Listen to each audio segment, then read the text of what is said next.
बोले शंकर भगवान की जय। गुरु ब्रह्मा गुरु विष्णु गुरुदेवो महेश्वर, गुरु साक्षात् परब्रह्म तस्मै श्री गुरुवे नमः। कर्पूरगौरं करुणावतारं संसारसारं भुजगेन्द्रहारं सदा वसन्तं हृदयारविन्दे भवं भवानी सहितं नमामि। भवं भवानी सहितं नमामि। हरे कृष्णा कृष्णा कृष्णा हरे हरे, हरे राम राम राम हरे हरे। श्री शिव महापुराण की कथा पतित पावन कल्याणकारी महादेव के सार तत्वों वाली कथा, जिस कथा को श्रवण करके शौनक आदि ऋषियों ने मुक्त कंठ में शिव पद की प्राप्ति की, ऐसी अनुपम कथा जिसको आप और हम लोग गत आज 20-21 दिनों से सुन रहे हैं। इस कथा का आज 21वां दिन है। कल की कथा के अंदर में आपने भगवान शंकर के अवतार पिपलेश्वर महादेव की कथा को सुना। फिर उसके बाद में सोमनाथ भगवान की कथा को सुना, ओमकारेश्वर भगवान की कथा को सुना। कल की कथा के अंदर में भगवान शंकर चंद्र को ये समझा रहे हैं कि देखो चंद्र, जिस प्रकार मस्तक के ऊपर जटा के अंदर धारण होने के बावजूद अगर गुण विलक्षण हैं और गुण सकारात्मक नहीं हैं, तो प्रभु की कृपा से उसको भी क्षय रोग की प्राप्ति होती है। और फिर वही जब भगवान शंकर के आगे जीवात्मा प्रायश्चित कर लेता है, पश्चाताप कर लेता है, तो वो परम पिता परमात्मा उसकी कुछ कलाओं को भी अवशेष रूप में उन्हें प्रदान कर देते हैं। जिस कथा को कल आप लोगों ने सुना, कल की कथा में आप लोगों ने सुना कि किस प्रकार से दक्ष प्रजापति ने श्राप देकर चंद्रमा को अपनी 27 कन्या के साथ समय व्यतीत करने के लिए कर्म बंधनों में बांटा, जो आपने कल की कथा में सुना। उस कथा को सुनकर सूजी कहते हैं, इसी प्रकार ठीक जीव आत्मा अपने कर्म बंधनों के द्वारा बंधकर इस पृथ्वी लोक पर में आता है और नाना प्रकार के कर्मों को भोगता है, जिसमें से व्यक्ति छुटकारा पाने का बहुत प्रकार से नाना प्रकार से उपाय ढूंढता है, लेकिन वस्तुत रूप में उसे उपाय नहीं मिलते। जब तक वो कर्मों के अधीन होता है, कर्म बंधनों के अधीन होता है, तब तक उसे पृथ्वी पर रहना पड़ता है। ठीक उसी प्रकार से जिस प्रकार से चंद्रमा को उन 27 दक्ष प्रजापति कन्याओं के साथ में दैनिक रूप से निवास करना पड़ता है। ये कथा एक और बात को दर्शाती है कि व्यक्ति चाहे किसी भी प्रकार से कैसे भी अपने कर्मों से बचना चाहे तो भी वो बच नहीं सकता, सिवाय शिव कृपा के। ये कल की कथा में मैंने आप लोगों को कथा रूप में श्रवण करवाया। आज की कथा के अंदर में भगवान ब्रह्मा जी ने नारद जी को कहा कि देखो नारद जी, सोमनाथ और मल्लिका अर्जुन की कथा हमने आपको सुनाई, जिसको सुनने के बाद आपको ये पता लगा कि भगवान शंकर किस प्रकार अपना अनुग्रह अपने उन सभी भक्तों पर करते हैं जो उनके निमित्त प्रेम के साथ उनमें विश्वास करते हैं। गत उसी श्रृंखला में आगामी के ज्योतिर्लिंगों की कथा मैं तुमसे कहता हूँ। तो यहाँ पर सनत कुमार जी कहते हैं कि प्रभु काशी विश्वनाथ महादेव की कथा सुना रहे हैं, और उसके बाद में वैद्यनाथ महादेव की कथा भी आप लोग आज की कथा श्रृंखला में श्रवण करेंगे। तो यहाँ पर मैं वो कहने लगे कि एक बार माँ पार्वती ने त्रिदेवियों के साथ मिलकर वार्ता की, जहाँ पर माँ सरस्वती, माँ लक्ष्मी और माँ पार्वती एक जगह पर एकत्रित थी। तो वहाँ पर में वैभवता की वार्ताएं चलने लगी। तो वैभवताओं की वार्ता में सबसे पहले लक्ष्मी जी ने कहा कि अरे बहन देखो, मेरे ऊपर श्रीमन नारायण भगवान की कितनी कृपा है कि वैकुंठ के अंदर में अनंत अनंत सुखों का वास है। सारे सुखों का वास केवल वैकुंठ में है। और देखो, हर जीवात्मा कठिन से कठिन तपस्या करता है वैकुंठ का वास प्राप्त करने के लिए, जहाँ पर में सुख समृद्धि वैभवता की कोई कमी ही नहीं है।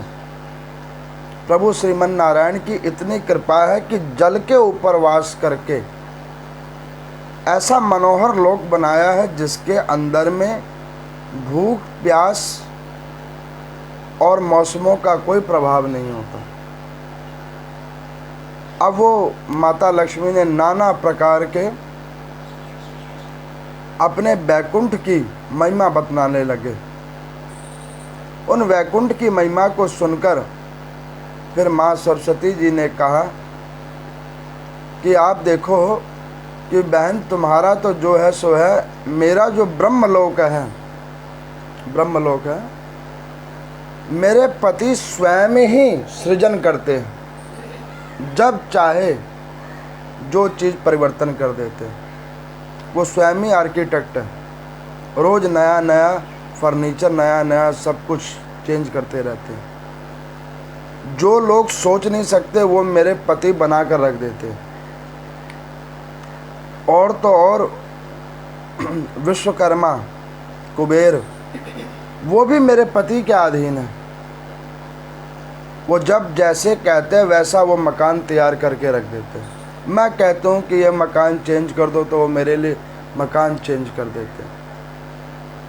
अब उन्होंने भी अपनी वैभवता का पूर्ण रूप से व्याख्यान किया। यहाँ पर सूत जी कहते हैं, जहाँ पर में ज्ञान की कमी होती है वहाँ पर भौतिक संसाधनों का बखान होता है। मेरी ये उपलब्धि है, मैंने ये प्राप्त किया हुआ है। लेकिन जहाँ पर श्रद्धा और भक्ति की प्रविष्टि होती है वहाँ पर व्यक्ति में मैं शब्द खत्म हो जाता है। प्रभु ने ये दिया है और प्रभु की कृपा से ये हमें मिल रहा है। ये महिमा आ जाती है भक्ति और श्रद्धा की प्रविष्टि होने से। अब माँ पार्वती ने देखा और सुना तो दोनों बहनों ने कहा कि अरे बहन, तुम अपने वास की भी तो कथा सुनाओ, तुम्हारे वास में क्या है। तो आदि शक्ति जगदम्बा माता वहाँ पर चुप हो गई, क्योंकि कैलाश पर्वत पर कुछ भी नहीं है सिवाय पर्वत और कंदरा मालाओं के, जहाँ पर केवल वनस्पति, वन्य पशु, अन्यत्र और कुछ नहीं है।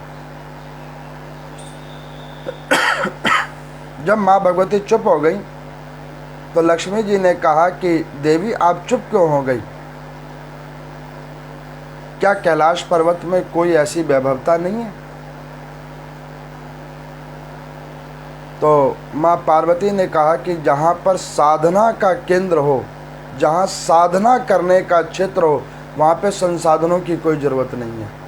कैलाश पर्वत साधना का केंद्र है। जहाँ पर एक जीवात्मा साधना करके परमात्मा को सुगम रूप से प्राप्त कर लेता है, वो जगह कैलाश पर्वत है। जिस जगह पर में पशु पक्षी वृक्ष पर्वत की नाना प्रकार की मालाओं में जहाँ परमात्मा वास करता है, वो है कैलाश पर्वत। तो लक्ष्मी जी ने हंसकर कहा कि बहन, अगर तुम्हारे कैलाश पर्वत पर कुछ नहीं है तो कहो तो हम कुछ आपको दे दें।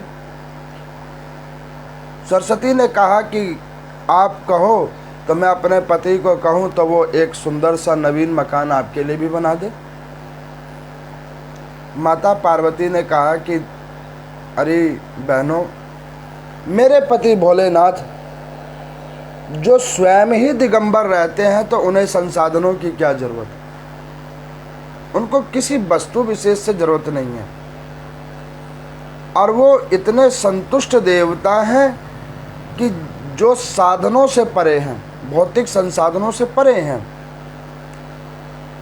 उस कैलाश पर्वत पर में 12 मास शीत लहर बहती है और प्रभु के शरीर में वो उसी प्रकार से जाकर लगती है जैसे एक पुष्प एक देवता को चढ़ाया जाए। वो शीत लहर भी उसी प्रकार लगती है। तो उन्होंने कहा कि ये तो तुम बातों को कवर कर रही हो, तुम्हारे पास में कुछ कमी है, सो नहीं कहो तो हम, लक्ष्मी जी ने कहा कि हम तुम्हें कुछ दे दें, कुछ करें, अच्छा घर बना दे, कहो तो श्रीमन नारायण भगवान को कहें तो वो कुछ तुम्हारे लिए अलग बना दे। अब नाना प्रकार की बखानों को सुना और सुनकर जो है सो माता पार्वती कुंठित होकर कैलाश पर्वत पर में आई। भगवान शंकर समाधि से उठे, माता की ओर देखा और माता ने मुंह लटका रखा था। मुंह लटका हुआ देखकर भगवान शंकर ने कहा कि देवी क्या हो गया, शक्ति स्वरूपा आदि शक्ति जगदम्बा का मुंह क्यों लटका है, क्या बात है। तो उन्होंने कहा कि प्रभु बात तो कुछ भी नहीं है और बात बहुत कुछ है। तो भगवान शंकर ने कहा क्या हो गया तुम्हारे को।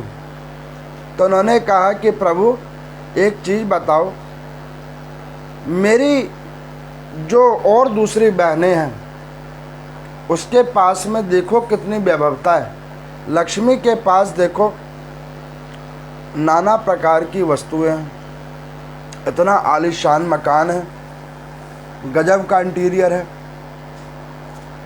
सरस्वती जी को देखो रोज नए नए मकान बनाते हैं ब्रह्मा जी, लेकिन आप देखो आप कुछ भी नहीं करते। भगवान शंकर ने कहा कि देखो नाश होने वाले वस्तुओं के ऊपर ध्यान नहीं दिया करते। कितनी भी महंगी टीवी आप खरीद लो उसका भी एक्सपायरी डेट होता है, कैसा भी महल बनवाओ तो उसकी भी एक लाइफ होती है, लेकिन पर्वत की कंदराओं की कोई लाइफ नहीं होती, असंख्य असंख्य सालों से, जिसका पता ही नहीं, और उनका विनाश होना भी असंभव है। मकान टूट सकता है लेकिन पहाड़ टूटने में बहुत कठिनाई है। वो तभी टूटता है जब उसके अंदर में पाप रूपी जल का रिसाव हो जाता है, नहीं तो वो उसको कोई हिला नहीं सकता। कई विस्फोटक लगाकर भी बहुत बहुत वर्ष लगते हैं एक पहाड़ के अंदर में सुरंग बनाने में। उन पर्वत कंदराओं पे परमात्मा वास करता है, उसे भौतिक संसाधनों से क्या लेना। तो माँ पार्वती ने कहा कि प्रभु ये तो आप बातों को जो है छुपा रहे हैं, आप मुझे कुछ देना नहीं चाहते। जब से मेरी शादी हुई तब से आपने हमें कुछ दिया नहीं, आज तक कुछ नहीं दिया। भगवान शंकर ने कहा कि देखो जब हमारी शादी हो रही थी तो हमने पहले ही कह दिया था कि हमारे पल्ले कुछ है ही नहीं, जब है नहीं तो देंगे क्या। तुमने जब 16 सोमवार के व्रत रखे थे तो तुमने हमसे वर मांगा था कि आप पति रूप में प्राप्त हो, तो हमने आपको कहा था कि मेरे पास कुछ है ही नहीं जो तुमको दूंगा, और फिर भी अगर तुम मुझे पति रूप में पाना चाहती हो तो ये तुम्हारी स्वेच्छा है। अब इसके बाद में भगवान शंकर ने जब ये कहा तो माँ पार्वती का और मुंह थोड़ा सा फूल गया और नीचे और लटक गया। प्रभु ने मेरी बात को स्वीकार नहीं किया। भगवान शंकर ने कहा कि देवी अच्छा ये बताओ तुमको क्या चाहिए। उन्होंने कहा कि प्रभु मुझे ऐसा घर चाहिए जो इन दोनों के पास ना हो। भगवान शंकर ने कहा कि ये तो बड़ी समस्या वाली बात है, हम कभी घर में नहीं रहे और ये घर को मांगती है, अब क्या होगा। तो उन्होंने कहा कि नहीं प्रभु, हमको तो एक घर ही चाहिए। एक बाबा जी कहते कि औरन को प्रभु घर दे, औरन को बंगला दे, किसी को दे गाड़ी, हमें तो पूरा पृथ्वी दिया है, जहाँ चलो वहीं हमारा घर बना दिया है, जहाँ मर्जी चलो सब हमारा घर ही है। क्योंकि जो महात्मा और संत होते हैं उनका चहुदिशी ही घर होता है और सब उनकी ही गाड़ी होती है, सब उन्हीं का मकान होते हैं, जहाँ चले जाएं वही घर उनका है। भगवान शंकर ने कहा कि वो जितने लोगों की तुम बातें कर रही हो वो लोग भी तो सारे हमारे ही हैं। बताओ, तुम कहो तो हम श्रीमन नारायण भगवान को कहें। उन्होंने कहा कि देखो फिर ये वाली बात, हमारे को एक नया बना के दो। भगवान शंकर ने सोचा कि भाई ये तो बड़ी समस्या हो गई। मैंने पीछे भी बताया था ना, कुल देवी नाराज हो तो फूल फल से काम चल जाएगा, लेकिन गृह देवी नाराज हो जाएगी तब तो भैया सब कुछ चढ़ाओ तो भी काम नहीं बनेगा। अब यहाँ पर मैं भगवान शंकर ने कहा अच्छा एक काम करो कि आप जाओ पृथ्वी लोक पर में, आपको जो घर अच्छा लगे, जहाँ पे अच्छा लगे वो स्थान देख के आओ और फिर मुझे बताना, तो हम कर देंगे, घर बना देंगे। अब माँ पार्वती गई, 14 भुवन में घूमा उन्होंने, फिर उन्हें कोई जगह उतनी उत्तम नज़र नहीं आई, क्योंकि माता बैकुंठ और ब्रह्मलोक से जो है कंपेयर कर रही थी कि उनसे जो बेटर हो उस पे भगवान शंकर का निवास बने। लेकिन जहाँ भी देवी जाए उन्हें वहाँ पर दुर्गुणता ही दुर्गुणता नजर आए, कहीं पे कुछ, कहीं पे कुछ, कहीं पे कुछ। सागर के अंदर शोर बहुत है, ब्रह्मलोक के अंदर में निर्जनता है, जहाँ कोई आता नहीं और कहीं जाता नहीं। माँ पार्वती चाहती कि ऐसा घर बने जहाँ पर लोग भी आए और जाए और शांति का भी माहौल बना रहे। सब जगह घूम के आई, उन्हें कोई जगह नहीं मिली। फिर भगवान शंकर ने कहा कि देवी क्या हो गया, तुम्हें कुछ मिला नहीं? उन्होंने कहा कि प्रभु मुझे लगता है कि आपने ऐसी माया फेर दी है कि मैं जहाँ भी जाती हूँ वहाँ मेरे को कुछ मिलता नहीं है। अब एक बार एक पति पत्नी गए मॉल के अंदर में सेल परचेज करने के लिए, तो पत्नी क्या करे, महंगे दुकानों के अंदर में घुसे, ये वाले कपड़े बहुत अच्छे लग रहे हैं, और पति उस दुकान के बाहर खड़ा रहे। तो किसी ने पूछा कि भैया आप दुकान के अंदर जा क्यों नहीं रहे हो, बाहर ही क्यों खड़े हो? तो वो कह रहे हैं कि मैं वॉलेट ही घर छोड़ आया, अब मैं इसकी पेमेंट करूँगा कैसे? अब ये तो मूर्ख है, इसको समझ आ नहीं रही है, मैं मना कर रहा हूँ और ये अंदर अंदर जा रही है। जब इसे समझ आ नहीं रही है तो मैं अपना ज्ञान विवेक तो बचाऊंगा, तो मैं इसीलिए वो दुकान के बाहर खड़ा हूँ। हालात वही हो गई। भगवान शंकर कहते कि इन चीज़ों की मुझे ज़रूरत नहीं है, मैं जाकर क्या करूँगा? बहुत कहा तो भगवान शंकर ने कहा कि अच्छा एक काम करो, ये हमारा त्रिशूल ले जाओ, हमारे त्रिशूल को ले जाओ, अब तुमसे अच्छी जगह नहीं ढूंढी गई, ये त्रिशूल ढूंढ के देगा। भगवान शंकर ने त्रिशूल को आदेश दिया कि जाओ 14 भुवन में जहाँ तुम्हें सुगम एरिया हो, जो सबसे सुगम हो, उस सुगम क्षेत्र पर में जाकर तुम टिक जाना, जहाँ पर में भू का वास सो हो, जल का वास वो हो, और नभ का वास भी एक ही जगह पर हो। ऐसी जगह पर रुक जाना जहाँ पर शांति हो, साधना हो और मुक्ति का केंद्र बना हो, ऐसी जगह पर में जाकर रुक जाना। अब वो त्रिशूल गए और त्रिशूल जाकर जो है सो संगम के क्षेत्र पर में, जहाँ पर में गंगा जमुना सरस्वती ये तीनों प्रवाहित होती है, उस संगम क्षेत्र के किनारे जाकर त्रिशूल आधा जल आधा थल और बाकी भू में जाकर वो रुक गया। माता यहीं घर बनेगा, ये घर, ये जगह और ये लोकेशन बहुत अच्छी है। यहाँ पर मैं देखो कितनी साधना की जाती है। लक्ष्मी जी की प्राप्ति बगैर साधन के भी होता है, कर्मानुसार भाग्य में लिखा है, तो बगैर साधना के भी आपको मिल जाएगी लक्ष्मी। ज्ञान कर्मानुसार बगैर साधन के भी लिखता है, आदमी को मिल जाता है। अच्छे कर्म किए होंगे तो योग्य आपको ज्ञान मिल जाएगा। लेकिन शक्ति की जब तक आप उपासना नहीं करोगे तब तक शरीर में शक्ति नहीं आएगी। ये कर्मों से परे हैं। श्रद्धा और भक्ति कर्मों से परे है, जिसको उपासना करने के बाद ही प्राप्त होगी। तो यहाँ पर मैं भगवान शंकर का वो त्रिशूल वहीं पर रुक गया। तो माँ पार्वती ने भगवान शंकर को कहा कि प्रभु ये जगह तो ठीक है, अब यहाँ पर महल बनवा दो। तो भगवान शंकर ने कहा कि देवी आप बताओ आपको किस प्रकार का महल चाहिए। तो माँ पार्वती ने कहा कि प्रभु हमें ऐसा महल चाहिए जिसका भुवन पाताल में भी हो और ऊपर पृथ्वी के भी हो, ऐसा भुवन हमें चाहिए। तो भगवान शंकर ने विश्वकर्मा जी को बुलाया और उनको कहा कि देखो जैसे जैसे देवी कहे वैसा वैसा आप भवन बना दीजिए, जैसा जैसा देवी कहे। अब भगवान शंकर ने विश्वकर्मा जी को कहा, विश्वकर्मा जी ने ऐसा भव्य महल बनाया जिसकी कांति तीनों लोकों में नहीं हो, ऐसी कांतिवान भवन को बनाया जो पाताल से लेकर और ऊपर पृथ्वी लोक तक और नभ तक की उसकी आकार बनाया गया। और उसमें भगवान भूत भावन शंकर का भव्य एक मंदिर का निर्माण हुआ। अब यहाँ पर मैं जब वो बन गया भवन, तो माँ पार्वती ने कहा कि प्रभु जैसा हम चाह रहे थे बिल्कुल ठीक वैसा ही ये भवन बना है।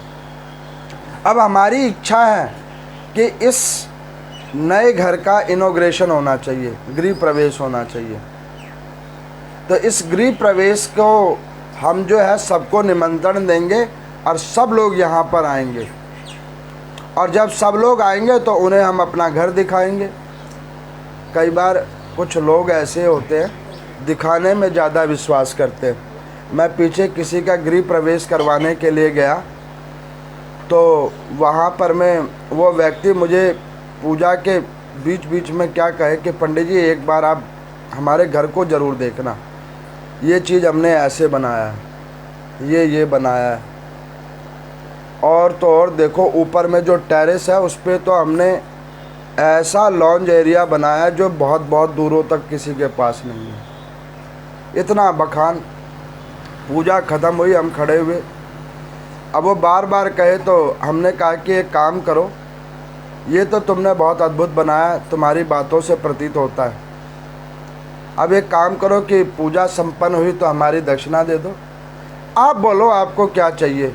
मैं क्या संकल्प करो ये मकान ही मुझे दे दो। ये जितनी वैभवता बनाई है इसका संकल्प करो और मुझे दे दो। पूजा मैं नहीं कराया है, दे दो आप। जैसे ही मैंने ये बोला वो सारी वैभवता हाल उसी वक्त शांत हो गई। ठीक उसी वक्त शांत हो गई जैसे एक व्यक्ति रात को भूत देख ले, ठीक वैसे बिल्कुल चुप। मैं क्यों, आप कुछ दिखाना बाकी है? नहीं नहीं अब तो कुछ नहीं बाकी। हो गई? हाँ जी हो गई, बस। कई लोगों को मैं ये देखकर बड़ी मुझे हैरानगी होती है। आप क्या कर रहे हो? परमात्मा ने जो आपको दिया है उसका उपभोग करो और परोपकार करो, सदुपयोग करो। दिखाने की वस्तु ना कभी पृथ्वी पे पहले थी, ना आज और ना आगे रहेगी। कोई भी वस्तु दिखाने की नहीं है, सब आती और जाती रहती है। अब माँ पार्वती जी ने जब बना लिया तो भगवान शंकर ने सोचा कि ये तो बड़ी समस्या हो गई। अब देवी कहेंगे कि इस घर के अंदर में रहो और मैं किसी घर के अंदर रहता नहीं। एक साधु कहने के लिए उसके 100 घर हैं लेकिन वो किसी घर में रहता नहीं, जब ही वो साधु है। वैसे ही भगवान शंकर है जो सबको घर बंगले बांटते लेकिन वो घर में रहते नहीं हैं।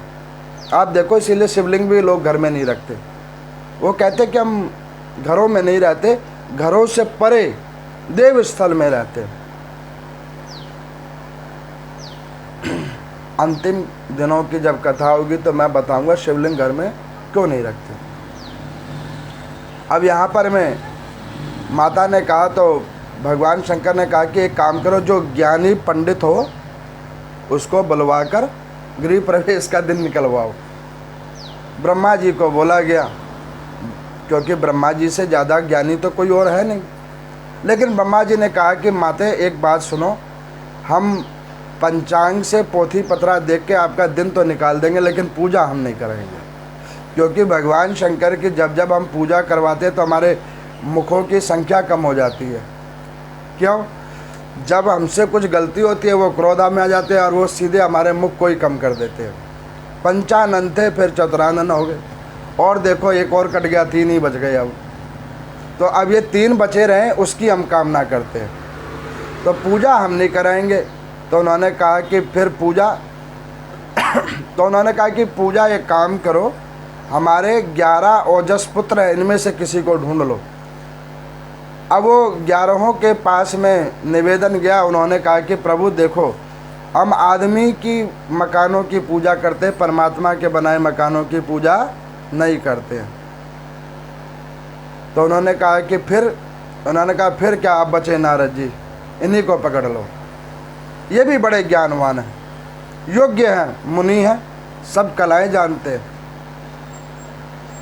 जब ये कहा तो माँ पार्वती ने कहा कि अच्छा नारद जी को ही पकड़ लो, क्योंकि ये सारे काम इन्होंने ही किए हैं। जब हमारी शादी हो रही थी तो हमारे पिताजी को इन्होंने ही बतलाया था, तो ये घर का भी मुहूर्त अगर यही करे तो ज़्यादा अच्छा होगा। उन्होंने कहा, अब नारद जी को कहा गया। नारद जी ने भगवान शंकर की ओर देखा, प्रभु क्या करना है? भगवान शंकर ने कहा कि ऐसा भंडुल करो कि मकान तो बन जाए लेकिन उसमें वास ना हो, मकान बन जाए, देवी का दिल लगा रह जाए लेकिन उसमें हम वास नहीं करेंगे। नारद जी ने कहा ठीक है प्रभु, अब ऐसा ही होगा। पूजा हुई, भगवान शंकर विश्वनाथ के रूप में वहाँ पर वास किए। माँ पार्वती अन्नपूर्णा रूप में वहाँ पर एक दिशा में हुई। विश्वनाथ मंदिर में जाओगे, अन्नपूर्णा माता के रूप में माँ शक्ति वहाँ वास करती है। विश्वनाथ रूप में भगवान शंकर वहाँ पे वास करते हैं। पूजा हो गई।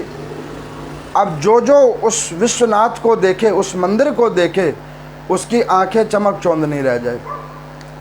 अब जब पूजा खत्म हुई तो भगवान शंकर ने कहा माँ पार्वती को कि एक काम करो, पंडित जी को दक्षिणा तो दे दो। भाई पूजा करवा ली, शादी करवाई, तब इनको गाली दी, और तो और अब ये पूजा कराई है, अब भी कुछ नहीं दोगी तो वो आगे से नहीं आएगा पंडिताई कराने के लिए, कुछ दे दो। शास्त्रों में विधान है, पूजन करो, दान करो, कथा श्रवण करो तो उसका एक भाग ब्राह्मण को अवश्य दो, जब उसका आपको फल लगेगा, अन्यत्र उसका कोई फल नहीं है।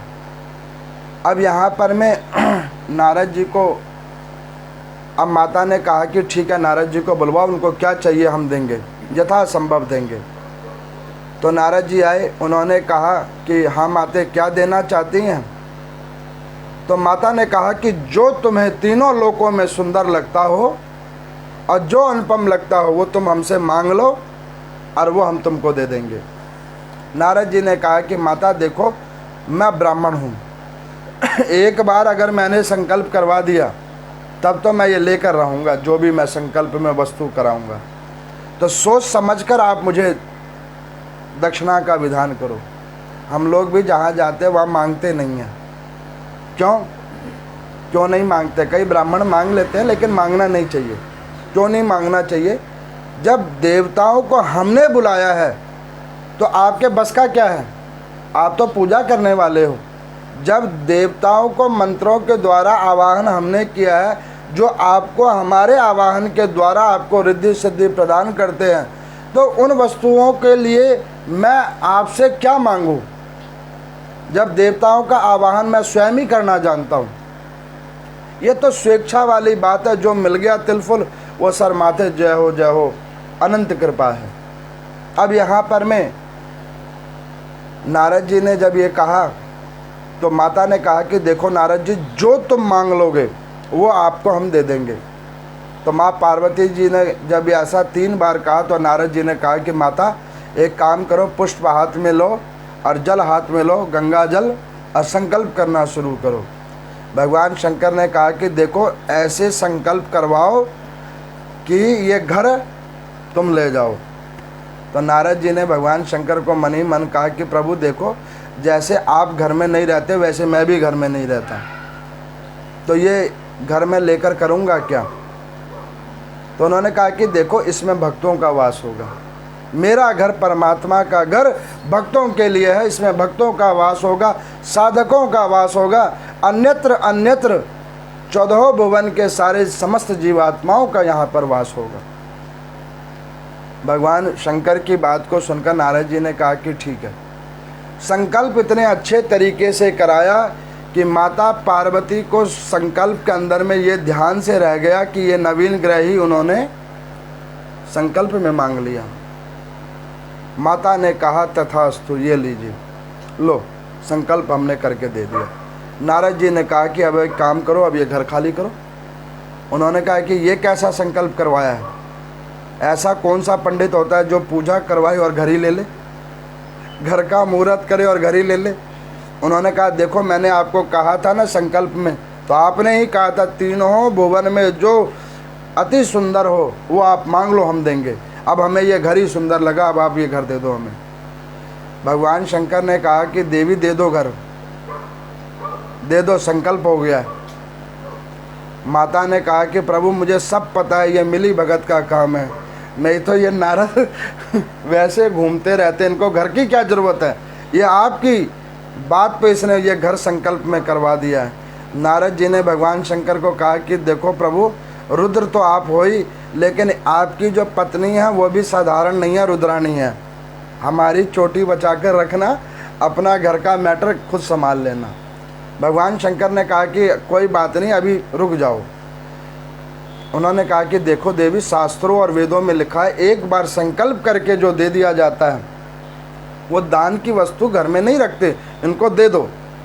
अरे प्रभु ये मैंने ऐसे बनाया था, कोई बात नहीं, फिर एक और मकान बना देंगे, लेकिन ये संकल्प करके अभी दे दो। अब दे दिया है, दे दो। बहुत समझाया तो ब्रह्मा जी आए, उन्होंने कहा कि माता भगवान शंकर ठीक कहते हैं, ये घर उन्हें ही दे दो, नारद को दे दो, उसके पास घर भी नहीं है। जब बहुत कहा तो माता ने कहा अच्छा भाई दे दो, लेकिन आज के बाद इस लालची पंडित को किसी पूजा में नहीं बुलाना, ये मांगता बहुत है। घर ही मांग लिया। अब नारद जी को वो मिल गया। भगवान शंकर वहाँ से कैलाश में पुनः आए और नारद जी ने वहाँ पर में कोटि कोटि साधकों को वो जाकर स्थान दे दिया और वहाँ पे विश्वनाथ महादेव जाकर विद्यमान हो गए। ये काशी विश्वनाथ की मोहक कथा है जिसको मैंने आपको सुनाया। दूसरी कथा में वैद्यनाथ जी की कथा है जिसको हम थोड़ा सा संक्षिप्त करके सुनाएंगे क्योंकि समय का भी देखना है। तो वहाँ पर मैं ब्रह्मा जी कहते हैं सनत कुमार आदियों को और नारद जी को कि देखो एक समय कल्प के अंदर में जब त्रेता युग हुआ तो भगवान श्रीमन नारायण के प्रारूप रूप में भगवान श्री राम का अवतार हुआ। श्री राम भगवान का जब अवतार हुआ तो उन्होंने पृथ्वी लोक के ऊपर में से असुरों का विनाश करने का मन बनाकर वो आए। उस समय रावण नाम का एक दैत्य था जो भगवान श्रीमन नारायण का पूर्व जन्म में द्वारपाल था। अब उसने भगवान श्रीमन नारायण से वैर भाव रख रखा था, तो वो भगवान से विपरीत होकर अन्यत्र देवता की पूजा में अग्रसर होकर वो भगवान शंकर की पूजा आराधना करता था। भगवान शंकर की पूजा आराधना करने के फल से उसने मन में ये विचार कर रखा था कि जहाँ पर भगवान शंकर का वास होता है वहाँ पर में दुख दरिद्री और काल का वास कभी नहीं होता है। तो उसने क्या किया, भगवान शंकर की आराधना करना प्रारंभ किया। ऐसी अद्भुत आराधना की, ऐसी अद्भुत आराधना की कि तांडव स्तोत्र के ऊपर में भगवान शंकर रीझ गए और उसने अपने दोनों हाथों में कैलाश पर्वत भगवान शंकर और माँ पार्वती समेत ही उठा लिया। माँ पार्वती ने भगवान शंकर को कहा कि प्रभु, ऐसा भक्त जिसने आपको पर्वत समेत ही उठा लिया। भगवान शंकर कहते कि देवी, इसीलिए मैं कहता हूँ मकान मत लिया करो, ये पर्वत है तो बच जाएगा, मकान होता तो अभी टूट गया होता। क्योंकि देखते हो मेरे भक्त भी कैसे अनंत अनंत हैं, जो भगवान का ही घर उठा ले। भगवान शंकर ने कहा कि देवी, ये मेरा वो भक्त है जो पूजा तो मेरी कर रहा है लेकिन अपने स्वार्थ के लिए। तो माँ पार्वती ने कहा कि प्रभु, इसे आशीर्वाद देना उसी प्रकार से जिससे जन कल्याण हो। भगवान शंकर उस तांडव स्तोत्र के ऊपर में रीझने के बाद में जब वहाँ पर में प्रकट हुए तो रावण ने दोनों भुजाएं खोलकर भगवान शंकर को कहा कि प्रभु, अगर आप मुझ पर प्रसन्न हैं तो आप मेरे घर में वास कीजिए। तो भगवान शंकर ने कहा कि देखो रावण, हम किसी के घर नहीं जाते, एक काम करो, ये चंद्रहास तुम ले लो, जहाँ जहाँ इसका प्रयोग करोगे वहाँ पर में सुदर्शन भी निस्तेज हो जाएगा इस चंद्रहास के आगे। रावण ने कहा कि नहीं प्रभु, मुझे आप चाहिए। भगवान शंकर ने पाशुपात नाम का उस शस्त्र को दिया कि एक काम करो, इस शस्त्र को ले लो, ब्रह्म अस्त्र से भी ऊपर इसका कार्य होगा, जहाँ एक बार चला दोगे वो तीनों लोकों को विदरण करने वाला होगा। रावण ने कहा कि प्रभु वो छोड़ो, आप मेरे साथ चलो। माँ सरस्वती और इंद्रादिक देवता ऊपर में कैलाश पर्वत पर आए और भगवान शंकर की ओर हाथ जोड़कर खड़े हो गए कि प्रभु, ऐसा वरदान मत दे देना जिससे श्रीमन नारायण भगवान का अवतार निष्फलित हो जाए और दूसरा ये रावण अजय हो जाए। भगवान शंकर ने कहा कि बिल्कुल ठीक है, ऐसा ही वरदान देंगे, रुक जाओ। अब रावण ने 3 बार विनय किया, भगवान शंकर को हार कर कहना पड़ा कि अच्छा ठीक है, हम तुम्हारे साथ चलेंगे। तो उसने कहा कि प्रभु एक काम करो, जब आप मेरे साथ चलोगे तो आपको माता पार्वती समेत मेरे साथ चलना पड़ेगा, माता पार्वती समेत मेरे साथ चलना पड़ेगा। आपके जितने भी गण आदि भी हैं वो सब मेरे घर पर वास करें। बाणासुर ने भी यही किया था, पीछे कथा में आपने सुना था, लेकिन उसके बाद भी भगवान जाकर भी उसके पास नहीं रुके। क्यों नहीं रुके? जहाँ पर शक्ति का दुरुपयोग होगा वहाँ पे कभी भी परमात्मा का वास नहीं होगा। भगवान शंकर ने एक पार्वती पूजित आत्मलिंग को उठाकर रावण के हाथ में दे दिया। रावण को कहा कि देखो, इस शिवलिंग को तुम लेकर जाओ, लेकिन एक बात है, इस शिवलिंग को जहाँ पर मैं तुम स्थापित कर दोगे ये फिर वहाँ से उठेगा नहीं, वहीं पर मैं जाकर ये पूर्ण रूप से स्थापित हो जाएगा। अब जब उसने ऐसा कहा तो रावण ने जब ऐसा कहा तो रावण ने कहा कि प्रभु, ये कैलाश पर्वत से मेरे घर तक तो चला जाएगा। भगवान शंकर ने कहा कि ये अब तुम्हारी विचार है, तुमने वरदान मांगा, हमने वरदान दे दिया, अब ये पकड़ो आत्मलिंग और जहाँ तुम चाहो वहाँ पर विद्यमान करो, चाहे अपने घर ले जाओ चाहे यहीं पर करो। भगवान कृपा हर जीव आत्मा पर करते हैं, वो छोड़ देते हैं कृपा करके। इस कृपा का सदुपयोग करो चाहे दुरुपयोग करो, एक बार तो वो कृपा जरूर करते हैं। जो सदुपयोग करता है उसके ऊपर में शिव की महिमा बनी रहती है, जो दुरुपयोग करता है वापस वो गरीबी रेखा के नीचे आता जाता है। संसाधनों से, शरीर से, समाज से, मन कर्म वचन से। अब उसने शिवलिंग को उठाया तो भगवान शंकर ने कहा कि एक काम करो, तुम एक बार कुल्ला आचमन कर लो और हाथ धो लो, तब इस शिवलिंग को स्पर्श करना। कभी भी भगवान शंकर को जब जल चढ़ाओ तो बगैर अन्न खाए जल चढ़ाना चाहिए। कई लोग शाम को जल चढ़ाने के लिए आते हैं, कहते हैं पंडित जी आज हमारा सुबह में जल रह गया, शाम को जल चढ़ाने दो। अब आप शाम को आए हो, केक खा के आए हो, तरीके का अन्न आदि को खा के ग्रहण करके आए हो, और मुझे कह रहे हो कि पंडित जी जल चढ़ाने दो। देखो और मंदिरों में तो जल चढ़ाने दिया जाता है, आप ऐसे क्या देते हो? तो हम भी कहते हैं कि भैया हमारे को क्या लेना देना, भोले बाबा खुद ही जानते हैं। जैसे आपके भाव वैसे आपको फल प्राप्त होवे। इसी लेके हम क्या करते हैं, चुप रहते हैं, जो मर्जी हो सो करो, कोई बात नहीं। भाई मेरे ऊपर थोड़ी ना जल चढ़ा रहे हो, जिनके ऊपर चढ़ा रहे हो वो अपने आप समझ जाएंगे। भगवान शंकर की पूजा निराहार होकर करना चाहिए, उसका फल अनंत है। अब कोई कहे कि जो प्रदोष काल की पूजा करता है, संध्या काल का रुद्राभिषेक करता है, वो कैसे करेगा? पहली बात तो उसको व्रत रखना चाहिए करने वाले को। अगर वो व्रत नहीं रखता है तो पुनः स्नान करके और पूर्ण रूप से अपने शरीर को शुद्ध करके फिर भगवान शंकर को जल चढ़ाए, तभी उसके जल चढ़ाने का उसे फल प्राप्त होगा। रावण को ये बात सही लगी, उसने क्या किया कि गंगा जी का जल मुंह में उठाया, कुल्ला आचमन किया। अब वो कुल्ला आचमन करने के प्रभाव से 3 बूंद गंगा जल का जल उसके उदर में आ गया। माँ सरस्वती ने कहा कि अब काम बन गया, आगे का काम अब हम लोगों का।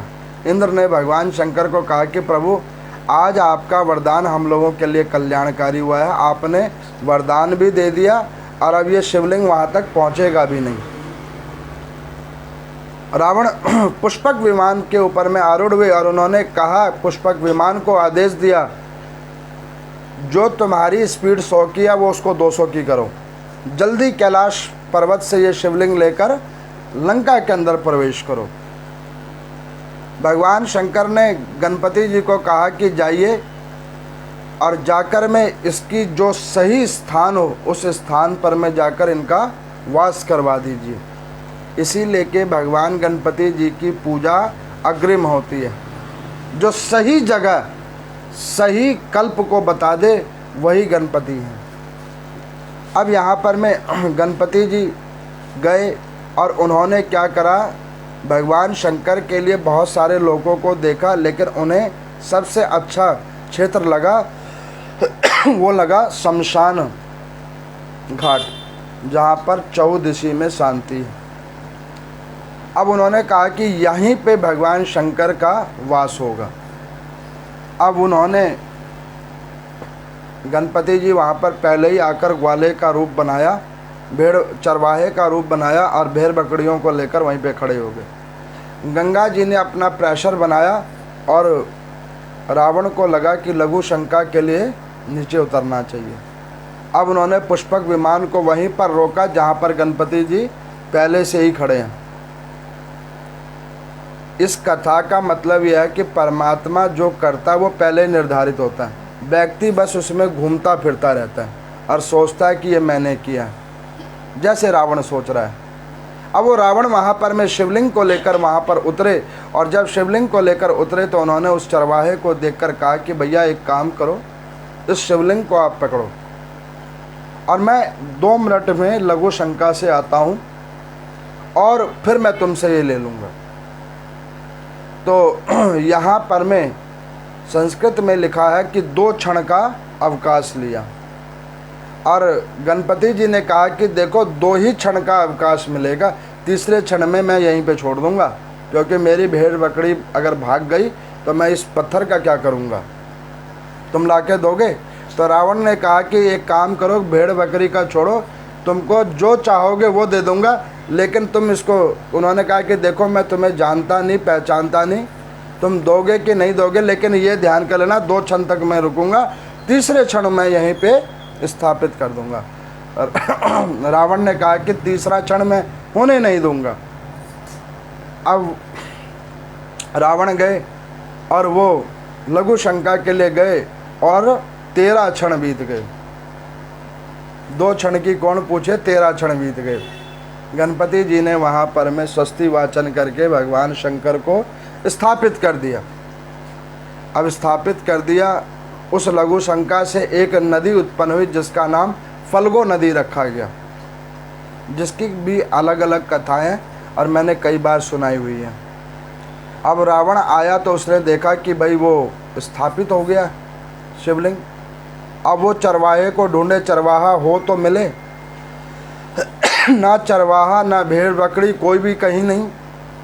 बड़ा क्रोध आया, बहुत जोर लगाया, उस जगह से वो शिवलिंग जब नहीं हिला तो रावण ने क्रोध में आकर उस शिवलिंग को ऐसा करना चाहा कि वो पाताल लोक के अंदर में चला जाए। अपना बल तेज लगाया और शिवलिंग को और पृथ्वी के नीचे कर दिया। भगवान शंकर के अधिकांश ज्योतिर्लिंग जो हैं वो पाताल में हैं, पृथ्वी की सतह से नीचे हैं। कुछ हैं जो ऊपर हैं, जो पुनर्स्थापित हैं, बाकी सब वो पाताल में ही हैं। अब उनको जैसे ही हाथ का बल दिया, वो पृथ्वी के अंदर में भगवान शंकर का वास हो गया। रावण दुखी होकर खाली हाथ अपने घर चला गया। वहाँ पर भगवान शंकर की कृपा से विश्वकर्मा और कुबेर आए। उसकी थोड़ी ही दूरी पर माता सती का हृदय गिरा था, तो वहाँ पर 2 मंदिर का निर्माण हुआ, जिसको बगैर जोड़ के बनाया गया। कोई भी जाकर वैद्यनाथ धाम देख सकता है, बगैर जोड़ का मंदिर है, जिसमें सीमेंट पत्थरों का, ईंटों वीटों का कोई काम नहीं है। पहाड़ी पत्थरों से मंदिर बना है। रातों रात वहाँ पर मंदिर बना, भगवान शंकर का वहाँ पर वास हुआ और वैद्यनाथ रूप में वहाँ पर भगवान शंकर का पूर्ण वास हुआ। तो आज की कथा में मैंने आपको 2 ज्योतिर्लिंगों की कथा सुनाई है।